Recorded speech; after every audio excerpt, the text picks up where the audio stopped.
l'introduire par votre... Depuis 20 ans, la question du financement des PME est au centre des rencontres économiques en Côte d'Ivoire.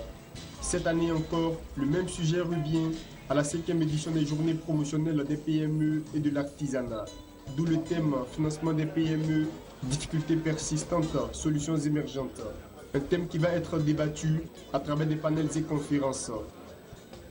Les PME et les artisans, dans leur ensemble, estiment que les questions cruciales comme le financement, l'accès au marché et que sais-je encore, ne sont pas toujours traitées avec l'efficacité et la célérité qui s'imposent. L'accès au financement notamment demeure donc une problématique majeure au regard des conditions parfois trop contraignantes par les banques et autres établissements financiers.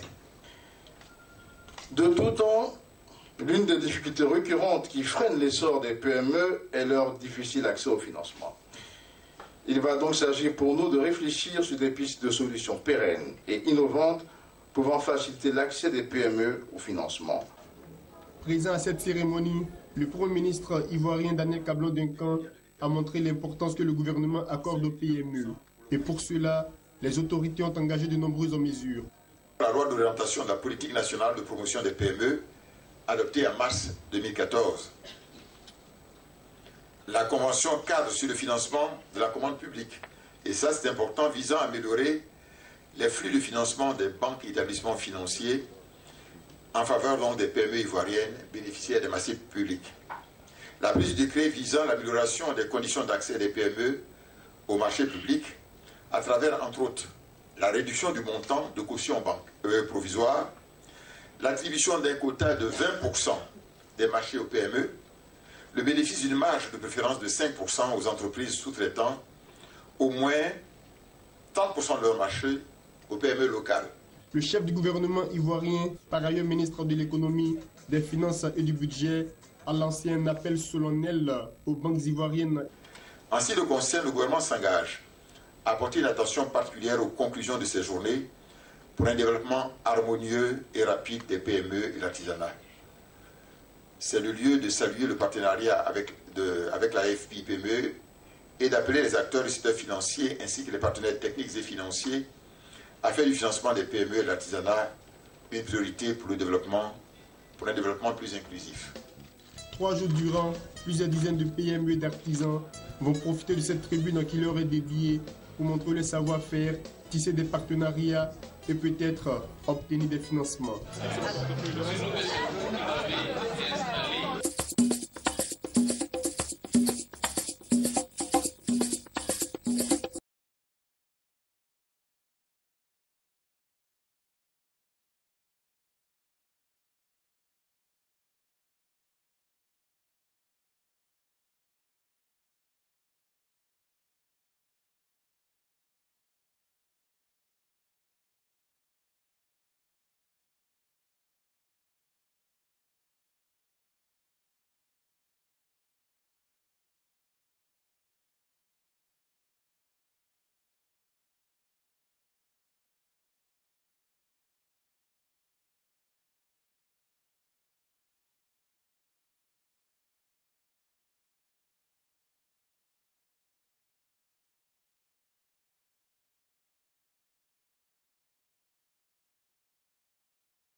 Alors que l'Afrique s'apprête à accueillir pour la première fois la conférence ministérielle de l'Organisation mondiale du commerce qui se tiendra du 15 au 18 décembre 2015 à Nairobi au Kenya, la Côte d'Ivoire se prépare à ce rendez-vous important pour les pays en voie de développement. C'est à Grand Bassam que les experts réfléchissent à la position du pays sur les questions commerciales d'intérêt. Le présent atelier nous invite à appréhender d'une part les défis et enjeux de la 10e session de la conférence ministérielle et à donner l'orientation adéquate pour une meilleure participation de notre continent et d'autre part à présenter à cette tribune du commerce mondial la position, la déclaration ministérielle de la position des négociations du Côte. L'Afrique attend beaucoup du rendez-vous de Nairobi qui va réunir tous les ministres en charge du commerce, membres de l'OMC. Elle attend saisir cette opportunité pour rattraper son retard dans les échanges mondiaux. L'Afrique compterait, selon les sceptiques, pour seulement 1,5% contre 3% pour les plus optimistes. Que faire pour que l'Afrique pèse un peu plus dans le commerce mondial? C'est là l'un des enjeux majeurs de la conférence ministérielle de l'Organisation mondiale du commerce. C'est la première fois qu'il y a une conférence ministérielle en Afrique subsaharienne. Donc, au sortir de cette conférence ministérielle, il y a un paquet pour l'Afrique, où on va s'occuper aussi des questions de développement du commerce en Afrique.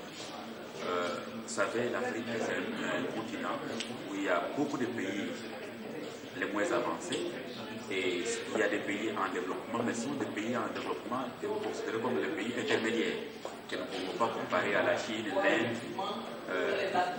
Aussi, aujourd'hui, il y a un paquet pour l'Afrique qui est un traitement je dirais spécial et différencié pour l'Afrique. Soulignons que l'Organisation internationale de la francophonie OIF appuie la Côte d'Ivoire dans la formulation des négociations et la mise en œuvre de sa politique commerciale. En ce qui concerne l'Organisation mondiale du commerce OMC, elle est la seule organisation internationale qui s'occupe des règles régissant le commerce entre les pays.